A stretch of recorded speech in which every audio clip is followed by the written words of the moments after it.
memories of today's song. Hi, Jackson here at Song Mentor. Proud Mary was released in 1968 and part of the LP Bayou Country. John Fogerty wrote it, of course, of CCR.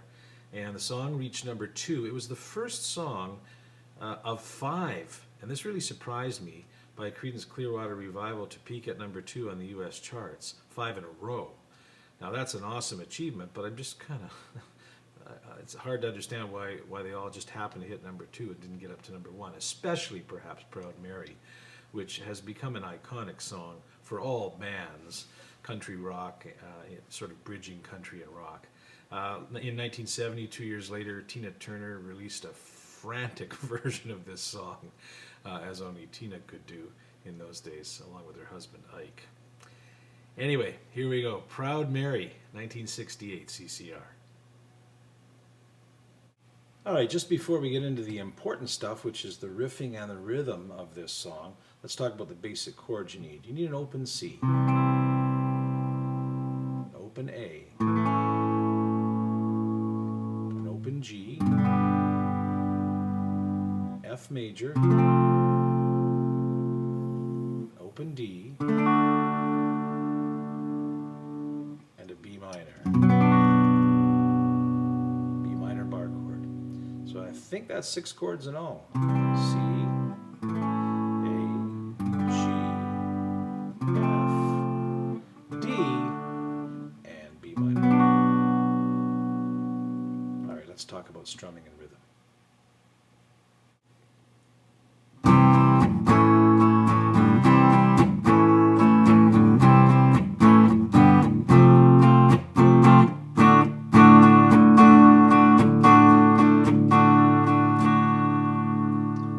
So the pattern there is C, A, C, A,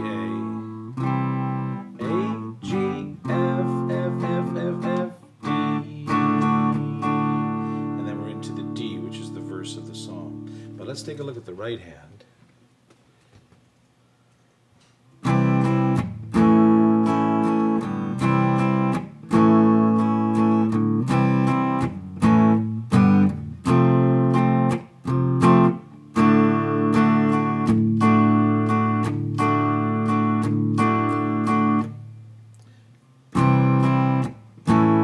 So down,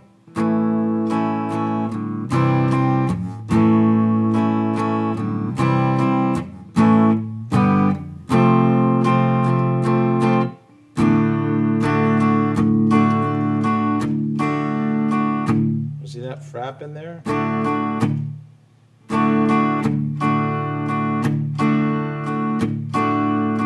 There's also a sneaky little non-chord open string strum, and it comes just before, right there. I'm sneaking that in.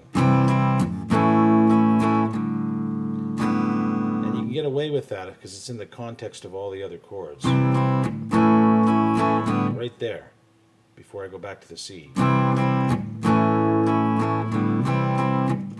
If you look at what the left hand is doing, it's not playing a chord there.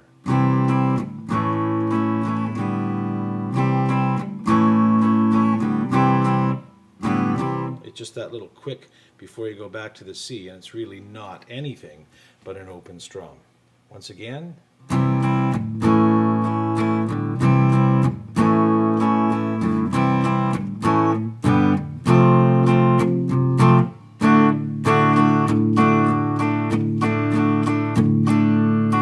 that's just the pattern for most of the song right there.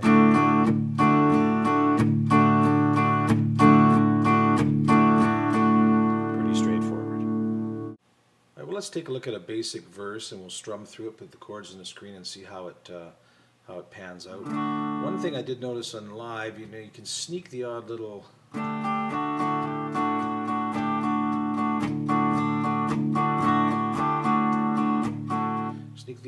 D sus in there just by flattening out your third finger down to the G note of the high E string. Fogerty does that a little bit live. I'm not noticing it on the studio version, but like that. Okay? Okay, here we go.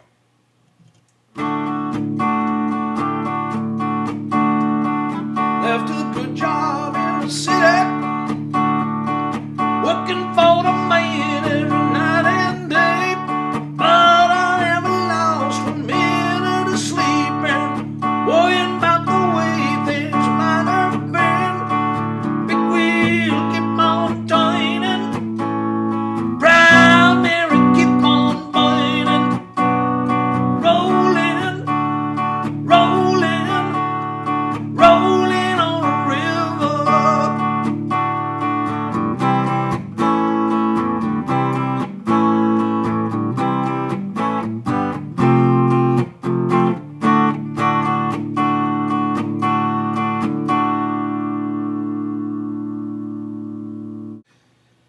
right, a couple things. First of all, you need to know that that doesn't go back to the intro after the first verse. I just did that to show you what that transition will look like. And a couple other things. First of all, you need to know that you got to sing toinen and boinen as opposed to turnin' and burnin'.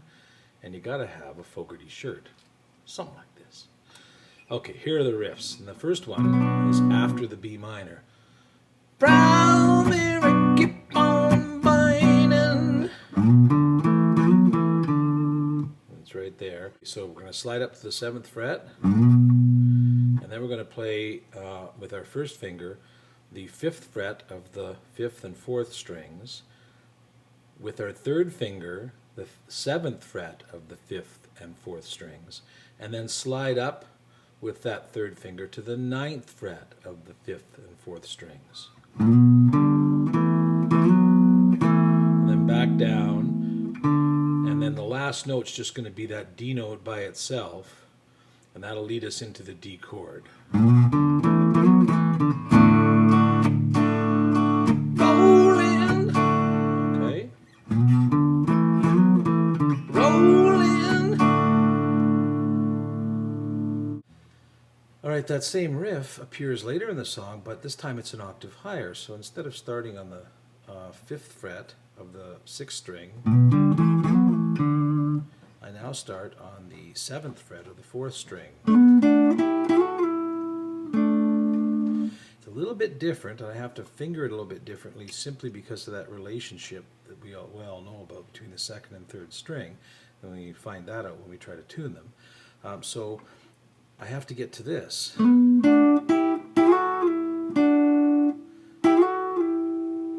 that little riff there is going to show up later in the guitar solo. You'll see that later. But basically my second finger needs to go from the 8th fret of the 2nd string to the 10th fret, and my third finger needs to go from the 9th fret to the 11th fret. So they're on 8 and 9, and they need to go to 10 and 11.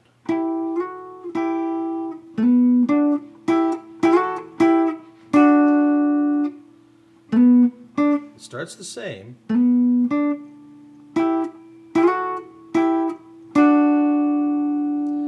Okay, so that's the same riff, riff number 1, played in 2 different octaves in different parts of the song.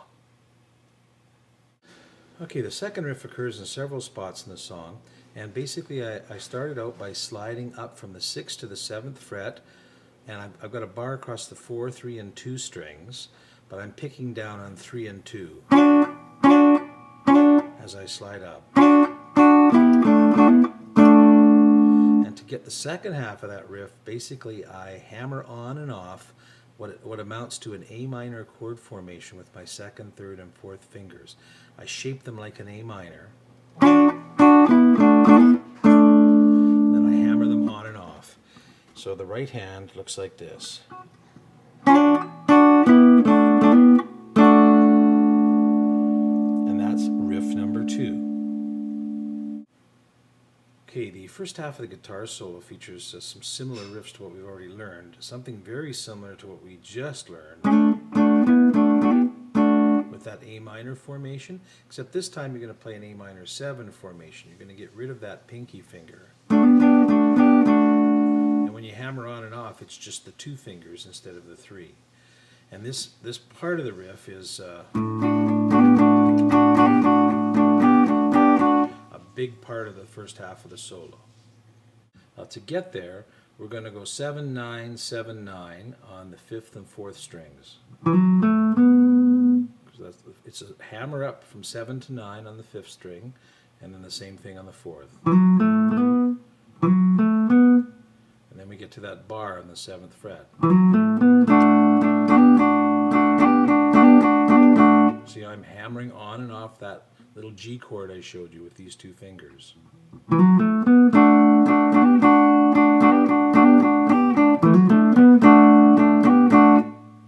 Okay, you can practice that several times.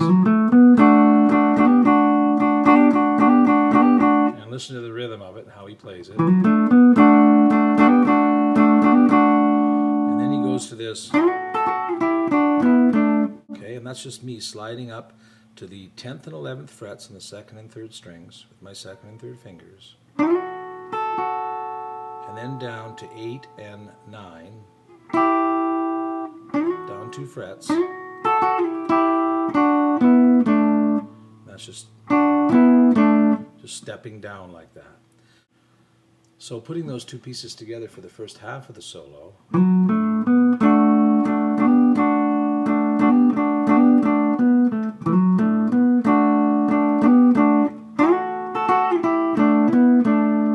then it repeats that. And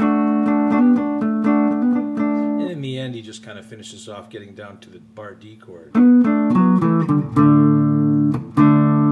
he ends up there at the end of the first half of the guitar solo. All right, there are different ways to play this little picky part here. That's the second half of the solo. But I did watch Fogarty play this live, and he did bar the second fret like this, and then finger through it like so.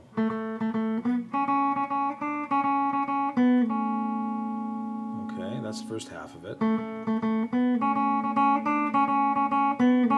And I'm using my pinky and third finger, but what I'm doing is adding the 4th fret of the 3rd string and the 3rd fret of the 2nd string.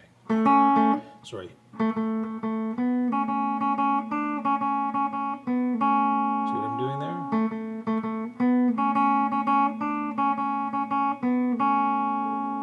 Then he slides up to the 4th fret and bars there and plays.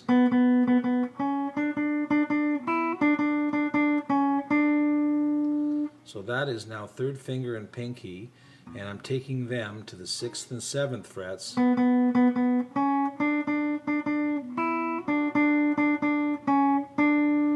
I end up at also the 5th fret of the 2nd string.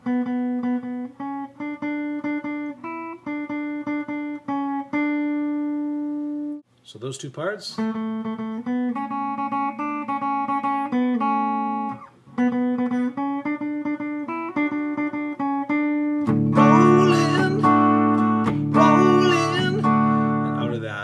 Back into the song. All right, you can probably guess what I'm going to suggest for an ending here rather than a fade out, and that is rolling, rolling, rolling on the river.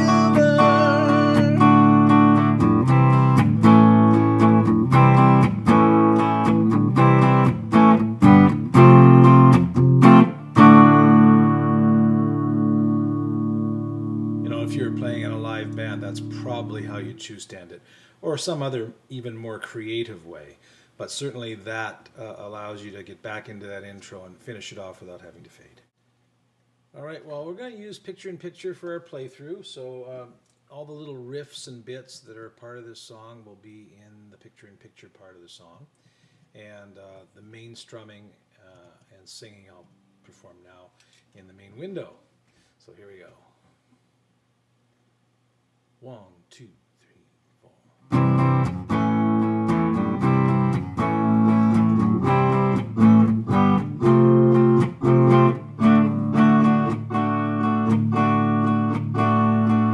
Left a good job in the city,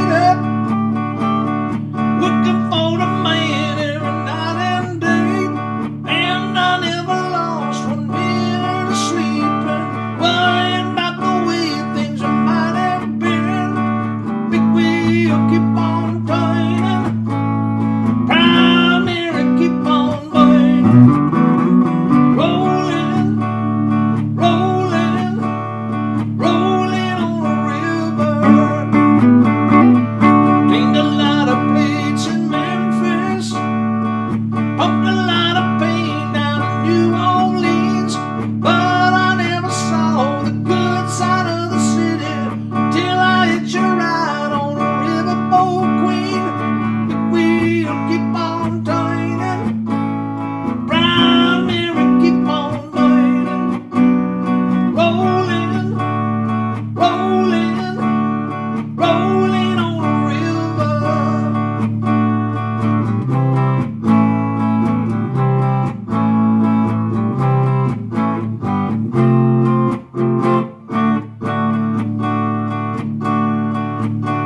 couple things to mention for fine-tuning.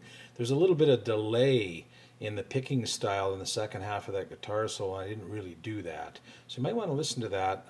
It's a little bit tricky. That kind of thing. It's just behind a little bit. So have a listen to that. The second thing, of course, is establish a real basic. Got to have that rhythm all the way through. Then you've got several little riffs to learn and perfect to get the original riffs right in this song. And the last two things, of course, are the toinen, the boinen, and the shirt. We'll see you next time on Song Mentor.